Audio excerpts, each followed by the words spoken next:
Friend, स्वागत है आपका अपने चैनल लास्ट क्लास में। आज की इस वीडियो में गणित का काफ़ी महत्वपूर्ण 20 ऑब्जेक्टिव प्रश्न हम आपको बताएंगे। ये जो 20 ऑब्जेक्टिव प्रश्न है ये आपके बोर्ड परीक्षा के लिए काफ़ी महत्वपूर्ण है और इस 20 ऑब्जेक्टिव प्रश्न में से 18 ऑब्जेक्टिव प्रश्न आपके फाइनल बोर्ड परीक्षा में रहेगा।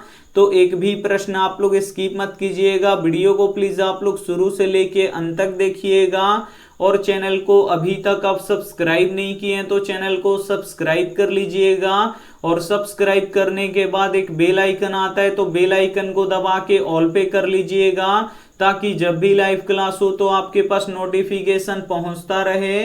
तो आइए शुरू करते हैं पहले नंबर प्रश्न से।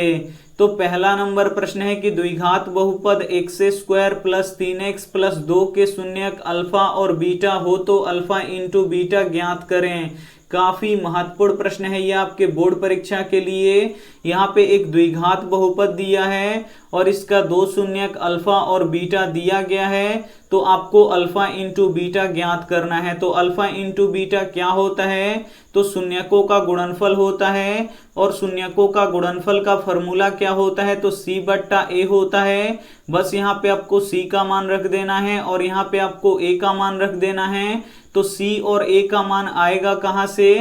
तो इस बहुपद से आएगा। जो x स्क्वायर में गुणा करता है वो a होता है और जो केवल x में गुणा करता है वो b होता है और जिसमें x नहीं रहता है वो c होता है। तो x स्क्वायर में क्या गुणा कर रहा है? तो x स्क्वायर में कुछ भी नहीं गुणा कर रहा है। जहां पे कुछ भी नहीं होता है वहां पे 1 होता है। तो a का मान कितना निकल गया? 1 निकल गया। और b का मान कितना होगा? तो यहाँ पे देख सकते हैं x में क्या गुणा कर रहा है? तो x में 3 गुणा कर रहा है तो यहाँ पे b का मान 3 निकल गया और c का मान कितना है? 2 है तो यहाँ पे लिख देंगे 2। बस यहाँ पे आपको c का मान रख देना है और यहाँ पे आपको a का मान रख देना है। तो c का मान कितना है? 2 है तो यहाँ पे लिख देंगे 2 और a का मान कितना है? 1 है तो यहाँ पे लिख देंगे 1। अब यहाँ पे देखिए 2 बट्टा 1 का अर्थ क्या हुआ? 2 हुआ, यानी हमारा शून्यकों का गुणनफल कितना निकल गया? 2 निकल गया, यानी हमारा ए ऑप्शन बिल्कुल ही सही हो जाएगा। ये देखते हैं अगला प्रश्न 2 नंबर प्रश्न है कि बिंदु 3 2 की दूरी मूल बिंदु से ज्ञात करें। ये भी काफी महत्वपूर्ण प्रश्न है आपके बोर्ड परीक्षा के लिए। यहाँ पे आपको बिंदु 3 2 की दूरी मूल बिंदु से ज्ञात करना है। तो मूल बिंदु से दूरी का सूत्र का फॉर्मूला आपको पता होना चाहिए। तो मूल बिंदु से दूरी का फॉर्मूला का सूत्र होता है under root x square plus y square. तो यहाँ पे देखिए जो बिंदु दिया है इसका जो पहला वाला होता है ये x होता है और ये जो दूसरा वाला होता है ये y होता है। तो बस यहाँ पे x की जगह पे x का मान रख देना है और y की जगह पे y का मान रख देना है। तो यहाँ पे देखिए x का मान कितना है? 3 है तो यहाँ पे लिख देंगे 3 और इसका स्क्वायर है तो स्क्वायर कर देंगे और यहाँ पे प्लस है तो प्लस। अब यहाँ पे आपको y का मान रखना है तो y का मान कितना है? 2 है तो यहाँ पे लिख देंगे 2, लेकिन इसका भी ये स्क्वायर है तो यहाँ पे स्क्वायर कर देंगे। अब यहाँ पे देखिए 3 का स्क्वायर कितना होता है? 9 होता है और यहाँ पे देखिए 2 का स्क्वायर कितना होता है? 4 होता है। तो अब इन दोनों को आपको जोड़ देना है। 9 और 4 जोड़िएगा तो कितना होगा? 13 होगा। यानी यहाँ पे देखिए मूल बिंदु से दूरी कितना निकल गया? यहाँ पे रूट 13 निकल गया, यानी यहाँ पे डी ऑप्शन बिल्कुल ही सही हो जाएगा। ये देखते हैं अगला प्रश्न 3 नंबर प्रश्न है कि 6 8 9 x तथा 13 का माध्य 10 है तो x का मान ज्ञात करें। काफी महत्वपूर्ण प्रश्न है ये आपके बोर्ड परीक्षा के लिए। यहाँ पे 6 8 9 x तथा 13 का माध्य कितना दिया है? 10 दिया है। तो इस x का मान आपको ज्ञात करना है। तो सबसे पहले यहाँ पे आपको माध्य का फॉर्मूला पता होना चाहिए। तो यहाँ पे हम माध्य का फॉर्मूला लिख देते हैं। माध्य बराबर होता है कुल संख्याओं का योग। यहाँ पे हम लिख देते हैं कुल संख्याओं का योग। कुल संख्याओं का योग बटा क्या होता है? कुल संख्या होता है। आपको क्या करना है कि सभी संख्याओं को जोड़ देना है और जितनी संख्या है उससे आपको भाग लगा देना है। तो यहाँ पे देखिए माध्य कितना दिया है? 10 दिया है तो माध्य की जगह पे 10 लिख देंगे और सभी संख्याओं को जोड़ देंगे। तो यहाँ पे जोड़ देते हैं 6 plus 8 plus 9 plus x plus यहाँ पे 13 कुल संख्याओं का ये योग कर दिए, यानी यहाँ पे हम जोड़ दिए, और बट्टा आपको कुल संख्या लिखना है। तो यहाँ पे संख्या गिन लीजिए कितनी संख्या है, 1 2 3 4 5, 5 संख्या है, तो यहाँ पे लिख दीजिए 5। 10 है तो 10 बराबर है तो बराबर, अब इसे जोड़ लीजिए। 8 और 6 कितना हो जाएगा, 14। 14 और 9 कितना हो जाएगा, 23 हो जाएगा। और 23 और 13 कितना हो जाएगा, 36 हो जाएगा। और प्लस x है तो यहाँ पे लिख देंगे प्लस x, और बट्टा के नीचे 5 है तो यहाँ पे लिख देंगे 5। अब आपको क्या करना है कि क्रॉस मल्टीप्लाई करना है, तिरछा तिरछी गुणा करना है। तो 1 में 36 से गुणा होगा तो यहाँ पे 36 हो जाएगा, प्लस है तो प्लस, और 1 में x से गुणा होगा तो यहाँ पे x हो जाएगा। और यहाँ पे देखिए 5 में 10 से गुणा होगा तो ये क्या हो जाएगा, 50 हो जाएगा। अब यहाँ पे आपको x का मान निकालना है, तो 36 इधर जोड़ रहा है तो बराबर के उधर जाके क्या करेगा, घटाएगा, यानी x बराबर क्या हो जाएगा, 50 माइनस 36 हो जाएगा। अब यहाँ पे देखिए 50 में से जब 36 घटाएंगे तो कितना बचेगा, 14 बचेगा, यानी x का मान कितना निकल गया, 14 निकल गया। यहाँ पे सी ऑप्शन बिल्कुल ही सही हो जाएगा। तो उम्मीद करते हैं ये भी प्रश्न आपको काफी अच्छी तरीके से समझ में आ गया होगा। आइए देखते हैं अगला प्रश्न, यहाँ पे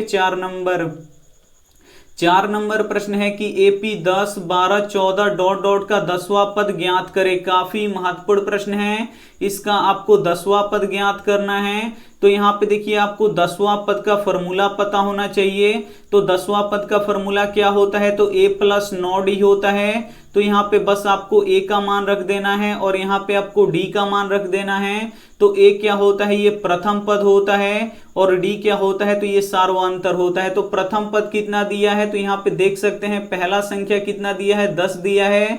तो यही क्या होता है, प्रथम पद होता है, यानी a का मान यहाँ पे 10 निकल गया। अब यहाँ पे हम d निकालेंगे, तो d कैसे निकलता है, तो दूसरे पद में से पहले पद को घटाना पड़ता है। तो दूसरा पद कितना है, 12 है, और पहला पद कितना है, 10 है, तो इसे घटा लेंगे। 12 में से 10 घटेगा तो कितना बचेगा, 2 बचेगा। तो यहाँ पे a हमारा 10 निकल गया, और d कितना निकल गया, 2 निकल गया। बस इसमें आपको रख देना है, a का मान 10 है तो यहाँ पे रख देंगे 10, प्लस है तो प्लस, और यहाँ पे 9 है तो 9, और d का मान कितना निकला है, 2 है निकला है, तो यहाँ पे लिख देंगे 2। अब आपको क्या करना है, यहाँ पे गुणा करना है, उसके बाद आपको जोड़ देना है। यहाँ पे देखिए 10 है तो 10, प्लस है तो प्लस, 9 दूनी कितना हो जाएगा, यहाँ पे 18 हो जाएगा। 10 और 18 जोड़िएगा तो कितना होगा, 28 होगा, यानी हमारा ए ऑप्शन बिल्कुल ही सही हो जाएगा। ये देखते हैं अगला प्रश्न 5 नंबर प्रश्न है कि किसी निश्चित घटना का प्रायिकता क्या होता है। काफी महत्वपूर्ण प्रश्न है। ए ऑप्शन है 1, बी ऑप्शन है 0, सी ऑप्शन है 1/2, डी ऑप्शन है 1/3। तो यहाँ पे आपको बताना है कि किसी निश्चित घटना का प्रायिकता क्या होता है। तो किसी निश्चित घटना का प्रायिकता 1 होता है, इसे आपको याद रखना है। यहाँ पे ए ऑप्शन बिल्कुल ही सही हो जाएगा। काफी महत्वपूर्ण 20 ऑब्जेक्टिव प्रश्न है, और इस 20 ऑब्जेक्टिव प्रश्न में से 18 प्रश्न आपके फाइनल बोर्ड परीक्षा में रहेगा। तो वीडियो को आप लोग बिल्कुल शुरू से लेके अंत तक देखिएगा, और वीडियो को लाइक नहीं किए हैं तो प्लीज आप लोग वीडियो को लाइक भी कर दीजिएगा। ये देखते हैं अगला प्रश्न 6 नंबर प्रश्न है कि 400 का अभाज्य गुणनखंड क्या होगा। काफी महत्वपूर्ण प्रश्न है, और ये प्रश्न काफी आसान भी है। यहाँ पे आपको 400 का अभाज्य गुणनखंड निकाल देना है। तो आइए निकालते हैं। यहाँ पे देखिए 400 का आपको अभाज्य गुणनखंड निकालना है। तो 400 किससे कटेगा, 2 से कटेगा। 2 से 400 कितना बार में कटेगा, तो 200 बार में कटेगा। फिर 2 से 200 कितना बार में कटेगा, 100 बार में कटेगा। और फिर 2 से 100 कितना बार में कटेगा, 50 बार में कटेगा। फिर 2 से 50 कितना बार में कटेगा, 25 बार में कटेगा। और 25 5 से कटेगा, तो 5 से 25 कितना बार में कटेगा, 5 बार में कटेगा। तो यहाँ पे देख लीजिए 2 कितना बार आया है, तो 1 2 3 4, यानी 2 कितना बार आया है, 4 बार आया है। तो यहाँ पे लिख देंगे 2 के पावर 4 गुणे 5 कितना बार आया है, 2 बार आया है। तो यहाँ पे लिख देंगे 5 के पावर 2। यही 400 का अभाज्य गुणनखंड हो जाएगा, 2 के पावर 4 गुणे 5 के पावर 2। तो यहाँ पे ए ऑप्शन बिल्कुल ही सही हो जाएगा। ये देखते हैं अगला प्रश्न 7 नंबर प्रश्न है, यदि a + b = 90 डिग्री हो तो cos a का मान ज्ञात करें। काफी महत्वपूर्ण प्रश्न है। यहाँ पे a प्लस बी बराबर कितना दिया है, 90 डिग्री दिया है। तो बोल रहा है कि cos a का मान आपको ज्ञात करना है। तो यहाँ पे देखिए आपको a का मान रखना पड़ेगा। तो यहाँ से हम a का मान निकालेंगे और इसमें रख देंगे। तो यहाँ पे देखिए b इधर जोड़ रहा है तो बराबर के उधर जाके क्या करेगा, घटाएगा, यानी a बराबर क्या हो जाएगा, 90 डिग्री माइनस b हो जाएगा। इस a का मान आपको क्या करना है कि यहाँ रख देना है। तो यहाँ पे देखिए cos a के जगह पे हम क्या लिखेंगे, 90 डिग्री, और माइनस यहाँ पे b है तो यहाँ पे लिख देंगे b। अब ये एक फॉर्मूला बन गया, cos 90 डिग्री माइनस b क्या होता है, तो ये साइन b होता है। तो यहाँ पे सी ऑप्शन बिल्कुल ही सही हो जाएगा। तो उम्मीद करते हैं ये भी प्रश्न आपको काफी अच्छी तरीके से समझ में आ गया होगा। आइए देखते हैं अगला प्रश्न। यहाँ पे 8 नंबर प्रश्न है कि वृत्त के क्षेत्रफल का सूत्र क्या होता है। इसमें से आपको बताना है कि वृत्त का क्षेत्रफल का सूत्र क्या होता है। तो वृत्त का क्षेत्रफल का सूत्र पाई आर स्क्वायर होता है, इसे आपको याद रखना है। यहाँ पे ए ऑप्शन बिल्कुल ही सही हो जाएगा। एक प्रश्न ये भी पूछा जाता है कि वृत्त का परिधि का सूत्र क्या होता है, तो 2 पाई आर होता है, इसे आपको याद रखना है। और आर क्या होता है, तो त्रिज्या होता है, तो ये भी साथ में आपको याद रखना है। आइए देखते हैं अगला प्रश्न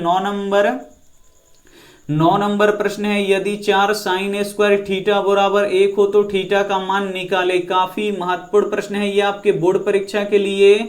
यहाँ पे 4 साइन स्क्वायर थीटा बराबर 1 दिया है, तो इस थीटा का मान आपको निकालना है। तो सबसे पहले 4 इधर गुणा कर रहा है, तो इधर आके क्या करेगा, भाग करेगा। तो इधर हमारा क्या बच जाएगा, साइन स्क्वायर थीटा बच जाएगा, और उधर क्या हो जाएगा, 1/4 हो जाएगा। अब यहाँ पे देखिए स्क्वायर है इधर, तो स्क्वायर को अब बराबर के उधर भेजना पड़ेगा। तो स्क्वायर जब बराबर के उधर जाएगा तो क्या हो जाएगा, रूट हो जाएगा। तो इधर हमारा बच जाएगा साइन थीटा, और उधर हो जाएगा अंडर रूट 1/4 हो जाएगा। अब यहाँ पे देखिए साइन थीटा बराबर 1 का वर्गमूल क्या होता है, 1 होता है, और रूट 4 का वर्गमूल कितना होता है, 2 होता है। अब यहाँ से देखिए अब आपको थीटा का मान निकालना है, तो यहाँ से अब आपको साइन हटाना पड़ेगा। तो अब आपको देखना पड़ेगा कि साइन कितने डिग्री का मान 1/2 होता है। तो साइन 30 डिग्री का मान कितना होता है, 1/2 होता है। तो 1/2 के जगह पे हम क्या लिखेंगे, साइन 30 डिग्री लिख देंगे। तो इधर है हमारा साइन थीटा, और बराबर यहाँ पे देखिए 1/2 के जगह पे हम क्या लिखेंगे, साइन 30 डिग्री लिख देंगे। तो यहाँ पे लिख देते हैं साइन 30 डिग्री। अब यहाँ से देखिए साइन से साइन कट जाएगा, थीटा बराबर कितना निकल गया, हमारा 30 डिग्री निकल गया। यानी हमारा यहाँ पे ए ऑप्शन बिल्कुल ही सही हो जाएगा। तो उम्मीद करते हैं ये भी प्रश्न आपको काफी अच्छी तरीके से समझ में आ गया होगा। आइए देखते हैं अगला प्रश्न। यहाँ पे 10 नंबर प्रश्न है कि जब एपी के प्रथम पद 2 तथा सार्व अंतर 3 हो तो एपी के प्रथम 3 पद निकाले। काफी महत्वपूर्ण प्रश्न है। यहाँ पे प्रथम पद 2 दिया है और सार्व अंतर 3 दिया है, तो एपी का 3 पद आपको निकालना है। तो प्रथम पद को किससे सूचित करते हैं, ए से सूचित करते हैं, और ए का मान कितना है, 2 है। और सार्व अंतर को किससे सूचित करते हैं, डी से सूचित करते हैं, और डी का मान कितना है, 3 है। तो यहाँ पे एपी का प्रथम 3 पद निकालना है, यानी आपको पहला पद निकालना है, दूसरा पद निकालना है, और यहाँ पे आपको तीसरा पद निकालना है। तो पहला पद का फॉर्मूला क्या होता है, ए होता है, और दूसरा पद का फॉर्मूला क्या होता है, तो a प्लस डी होता है, और तीसरा पद का फॉर्मूला क्या होता है, a प्लस यहाँ पे 2d होता है। बस यहाँ पे आपको a का मान रख देना है। तो a का मान कितना है, 2 है, तो यहाँ पे 2 निकल गया, ये पहला पद निकल गया। अब यहाँ पे देखिए दूसरा पद हम यहाँ पे निकालेंगे, तो a का मान कितना है, 2 है, तो यहाँ पे 2 लिख देंगे। d का मान कितना है, 3 है, तो यहाँ पे 3 लिख देंगे, और 2 और 3 कितना हो जाएगा, 5 हो जाएगा। तो यहाँ पे दूसरा पद भी निकल गया। अब यहाँ पे हम तीसरा पद निकालेंगे, तो a का मान 2 है, तो यहाँ पे लिख देंगे 2, और यहाँ पे 2 है तो 2 लिख देंगे। अब यहाँ पे d का मान लिखेंगे, तो d का मान 3 है, तो यहाँ पे लिख देंगे 3। सबसे पहले गुणा करेंगे, उसके बाद जोड़ेंगे, तो 3 दूना 6 हो जाएगा, और 6 और 2 कितना हो जाएगा, 8 हो जाएगा। यानी हमारा पहला पद कितना निकल गया, 2 निकल गया, दूसरा पद 5 निकल गया, और तीसरा पद 8 निकल गया। यानी हमारा यहाँ पे बी ऑप्शन बिल्कुल ही सही हो जाएगा। तो उम्मीद करते हैं ये भी प्रश्न आपको काफी अच्छी तरीके से समझ में आ गया होगा। आइए देखते हैं अगला प्रश्न यहाँ पे 11 नंबर प्रश्न है कि बी स्क्वायर माइनस 4ac को क्या कहा जाता है। काफी महत्वपूर्ण प्रश्न है ये आपके बोर्ड परीक्षा के लिए। यहाँ पे आपको बताना है कि बी स्क्वायर माइनस 4ac को क्या कहा जाता है। ए ऑप्शन है शून्य, बी ऑप्शन है विविध कर, सी ऑप्शन है गुणांक, डी ऑप्शन है अशून्य। तो यहाँ पे आपको बताना है कि बी स्क्वायर माइनस 4ac को क्या कहा जाता है, तो विविध कर या विवेचक कहा जाता है। इसे आपको याद रखना है, काफी महत्वपूर्ण प्रश्न है। यहाँ पे बी ऑप्शन बिल्कुल ही सही हो जाएगा। ये देखते हैं अगला प्रश्न 12 नंबर प्रश्न है कि 3x² प्लस 4x माइनस 1 बराबर 0 का विवेचक ज्ञात करें। काफी महत्वपूर्ण प्रश्न है, इसका आपको विवेचक ज्ञात करना है। तो विवेचक का फॉर्मूला क्या होता है, तो बी स्क्वायर माइनस 4ac होता है। बस यहाँ पे आपको b का मान रख देना है और यहाँ पे आपको a का मान रख देना है और यहाँ पे आपको c का मान रख देना है। तो इसका मान कहाँ से आएगा, तो इस समीकरण से आएगा। तो जो x स्क्वायर में गुणा करता है वो a होता है, जो केवल x में गुणा करता है वो b होता है, जिसमें x नहीं रहता है वो c होता है। तो x स्क्वायर में क्या गुणा कर रहा है, 3 गुणा कर रहा है, यानी a का मान यहाँ से 3 निकल गया। b का मान कितना होगा, तो x में देख सकते हैं यहाँ पे 4 गुणा कर रहा है, तो b का मान यहाँ पे 4 निकल गया। और c का मान क्या है, -1 है, तो यहाँ पे लिख देंगे -1, बस इसमें आपको रख देना है। तो b का मान कितना है, 4 है, तो यहाँ पे लिख देंगे 4, और इसका स्क्वायर है तो स्क्वायर यहाँ पे लिख देंगे। माइनस है तो -4 है तो 4, और a का मान कितना है, 3 है, तो यहाँ पे लिख देंगे 3, और c का मान किस में है, -1 में है, तो यहाँ पे लिख देंगे -1। अब यहाँ पे देखिए 4 का स्क्वायर कितना हो जाएगा, 16 हो जाएगा, और यहाँ पे देखिए माइनस और माइनस क्या हो जाएगा, प्लस हो जाएगा। 4 तियां कितना हो जाएगा, 12, 12 एक का कितना हो जाएगा, 12 हो जाएगा। बस इसे आपको जोड़ देना है, 16 और 12 जोड़िएगा तो कितना होगा, 28 होगा। यानी हमारा सी ऑप्शन बिल्कुल ही सही हो जाएगा। तो उम्मीद करते हैं ये भी प्रश्न आपको काफी अच्छी तरीके से समझ में आ गया होगा।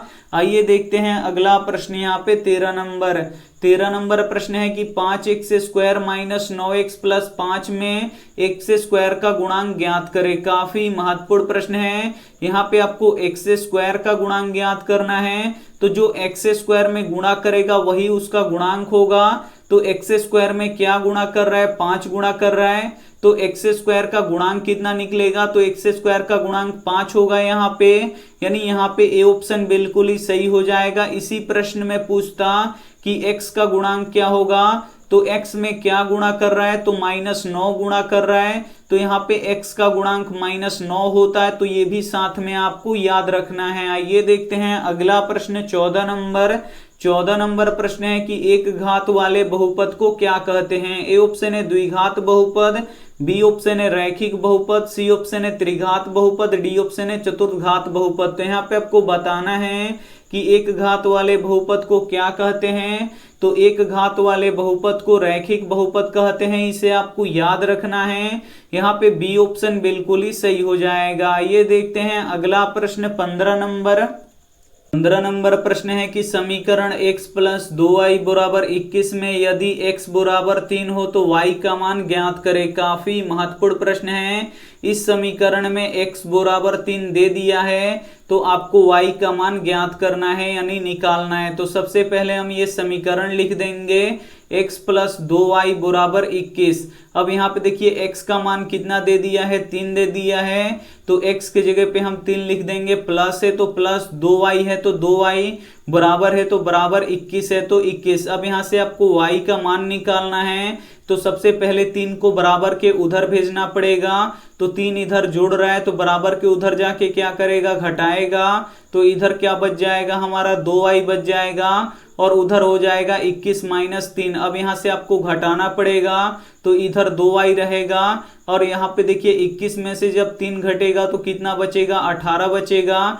यहाँ से आपको y का मान निकालना है। तो यहाँ पे 2 गुणा कर रहा है, तो 2 इधर गुणा कर रहा है, तो बराबर के इधर जाके क्या करेगा, भाग करेगा, यानी बट्टा के नीचे चला जाएगा। यानी y बराबर क्या हो जाएगा, 18/2 हो जाएगा। और 2 से 18 कितना बार में कटेगा, 9 बार में कटेगा। तो y का मान कितना निकल जाएगा, 9 निकल जाएगा। यहाँ पे बी ऑप्शन बिल्कुल ही सही हो जाएगा। काफी महत्वपूर्ण 20 ऑब्जेक्टिव प्रश्न है और इस 20 ऑब्जेक्टिव प्रश्न में से 18 प्रश्न आपके परीक्षा में रहेगा, ये हमारा गारंटी है। तो वीडियो को प्लीज आप लोग शुरू से लेके अंत तक देखिएगा और वीडियो को लाइक नहीं किए तो प्लीज आप लोग वीडियो को लाइक भी कर दीजिएगा। आइए देखते हैं अगला प्रश्न 16 नंबर प्रश्न है कि द्विघात बहुपद का व्यापक रूप क्या होता है। काफी महत्वपूर्ण प्रश्न है ये आपके बोर्ड परीक्षा के लिए। यहाँ पे आपको बताना है कि द्विघात बहुपद का व्यापक रूप क्या होता है। तो द्विघात बहुपद का व्यापक रूप ax² plus bx plus c होता है, इसे आपको याद रखना है। यहाँ पे ए ऑप्शन बिल्कुल ही सही हो जाएगा। और त्रिघात बहुपद का व्यापक रूप क्या होता है, तो ax³ plus bx² plus cx plus d होता है, तो इसे भी साथ में आपको याद रखना है। आइए देखते हैं अगला प्रश्न 17 नंबर प्रश्न है कि 44 सेंटीमीटर परिधि वाले वृत्त की त्रिज्या क्या होगी। काफी महत्वपूर्ण प्रश्न है। एक वृत्त है जिसका परिधि कितना है, 44 सेंटीमीटर है। तो बोल रहा है कि वृत्त की त्रिज्या क्या होगा। तो यहाँ पे देखिए वृत्त का परिधि कितना दिया है, 44 सेंटीमीटर। तो सबसे पहले हम यहाँ पे लिख देंगे वृत्त का परिधि। यहाँ पे हम लिख देंगे वृत्त का परिधि बराबर कितना दिया है, 44 सेंटीमीटर दिया है। तो वृत्त का परिधि का फॉर्मूला क्या होता है, तो 2πr होता है। 2πr बराबर कितना दिया है, 44 सेंटीमीटर दिया है। तो यहाँ पे देखिए 2 है तो 2 पाई का मान कितना होता है, 22/7 होता है। तो यहाँ पे लिख देंगे 22/7। और r क्या होता है, त्रिज्या होता है, यही आपको निकालना है। तो इसको वैसे ही छोड़ दीजिए। और बराबर के उधर क्या है, 44 सेंटीमीटर है, तो यहाँ पे लिख देंगे 44 सेंटीमीटर। अब यहाँ पे आपको गुणा करा देना है। 2 में 22 से गुणा कराइएगा तो ये क्या हो जाएगा, 44/7 हो जाएगा। और गुणे यहाँ पे r हो जाएगा। और बराबर के उधर क्या हो जाएगा, इधर 44 सेंटीमीटर है तो इधर लिख देंगे 44 सेंटीमीटर। अब यहाँ पे देखिए 44/7 इधर गुणा कर रहा है तो उधर जाएगा तो ये क्या हो जाएगा, पलट जाएगा। यानी r बराबर क्या हो जाएगा, 44 सेंटीमीटर गुणे यहाँ पे क्या हो जाएगा, 7 ऊपर चला जाएगा और 44 नीचे आ जाएगा। तो ये हो जाएगा 7/44। अब यहाँ पे देखिए 44 से 44 कट जाएगा। r बराबर कितना हो जाएगा, यहाँ पे 7 सेंटीमीटर हो जाएगा। और r क्या होता है, त्रिज्या होता है। तो त्रिज्या हमारा कितना निकल गया, 7 सेंटीमीटर निकल गया। यहाँ पे बी ऑप्शन बिल्कुल ही सही हो जाएगा। ये देखते हैं अगला प्रश्न 18 नंबर प्रश्न है कि त्रिभुज के तीनों कोणों का योग कितना होता है। यहाँ पे आपको बताना है कि त्रिभुज के तीनों कोणों का योग कितना होता है। तो त्रिभुज के तीनों कोणों का योग 180 डिग्री होता है, इसे आपको याद रखना है। यहाँ पे बी ऑप्शन बिल्कुल ही सही हो जाएगा। ये देखते हैं अगला प्रश्न यहाँ पे 19 नंबर प्रश्न है कि 3 थीटा बराबर 90 डिग्री हो तो साइन थीटा का मान ज्ञात करें। काफी महत्वपूर्ण प्रश्न है। यहाँ पे 3 थीटा बराबर 90 डिग्री दिया है तो आपको साइन थीटा का मान ज्ञात करना है। तो साइन थीटा का मान कैसे निकलेगा, तो यहाँ से थीटा का मान निकाल के इस थीटा के जगह पे आपको रखना पड़ेगा। तो इधर 3 गुणा कर रहा है तो इधर आके क्या करेगा, भाग करेगा। यानी थीटा बराबर क्या हो जाएगा, 90 डिग्री बटा 3 हो जाएगा। इसे कटाइएगा तो ये कितना बार में कटेगा, 30 बार में कटेगा। यानी थीटा बराबर कितना निकल गया, 30 डिग्री निकल गया। इस थीटा के मान को आपको यहाँ रख देना है। तो यहाँ पे साइन है तो साइन, और थीटा का मान कितना निकला है, 30 डिग्री निकला है, तो यहाँ पे लिख देंगे 30 डिग्री। और साइन 30 डिग्री का मान कितना होता है, 1/2 होता है। तो यहाँ पे ए ऑप्शन बिल्कुल ही सही हो जाएगा। तो ये भी प्रश्न आपको काफी अच्छी तरीके से समझ में आ गया होगा। आइए देखते हैं अंतिम प्रश्न यहाँ पे 20 नंबर प्रश्न है कि मूल बिंदु का निर्देशांक क्या होता है। काफी महत्वपूर्ण प्रश्न है। यहाँ पे आपको बताना है कि मूल बिंदु का निर्देशांक क्या होता है। तो मूल बिंदु का निर्देशांक 0 0 होता है, इसे आपको याद रखना है। यहाँ पे बी ऑप्शन बिल्कुल ही सही हो जाएगा। जहाँ पे एक्स अक्ष और वाई अक्ष कटता है, यही क्या होता है, मूल बिंदु कहलाता है। और मूल बिंदु का निर्देशांक कितना होता है, तो 0 0 होता है। यहाँ पे बी ऑप्शन बिल्कुल ही सही हो जाएगा। काफी महत्वपूर्ण 20 ऑब्जेक्टिव प्रश्न हम आपको बता चुके हैं और इस 20 ऑब्जेक्टिव प्रश्न में से 18 प्रश्न आपके फाइनल बोर्ड परीक्षा में रहेगा, ये हमारा गारंटी है। अगर आपका कोई प्रश्न छूट गया है तो वीडियो को एक बार फिर से आप लोग देख लीजिएगा, क्योंकि काफी महत्वपूर्ण हम आपको प्रश्न बताए हैं। और इसमें से जो भी फॉर्मूला आपको याद ना हो तो उसे आप लोग नोटबुक पे लिख के जरूर याद कर लीजिएगा। और ये रहा आपके लिए होमवर्क प्रश्न, इसका जवाब आपको कमेंट बॉक्स में देना है कि पाई बट्टा 2 क्या है। ए ऑप्शन है परिमेय संख्या, बी ऑप्शन है अपरिमेय संख्या, सी ऑप्शन है परिमेय अपरिमेय दोनों, डी ऑप्शन है इनमें से कोई नहीं।